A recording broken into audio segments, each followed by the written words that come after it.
Aí, Toretto. Você tá preso. Eu não tô me sentindo nem um pouco preso. E você, Brian? Não, nem um pouco. Nem um pouquinho mesmo. É só dar um tempinho que a ficha vai cair.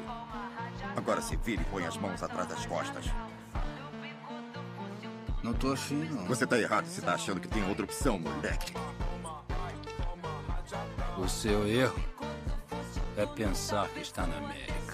Você está muito longe de casa. Aqui é o Brasil! A gente se vê, Toretto. Tô louco pra isso acontecer. Vou dar a vocês 24 horas. Porque amanhã vou atrás de vocês.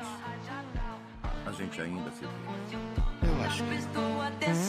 Ai, toma, toma, toma, ai, toma, rajada.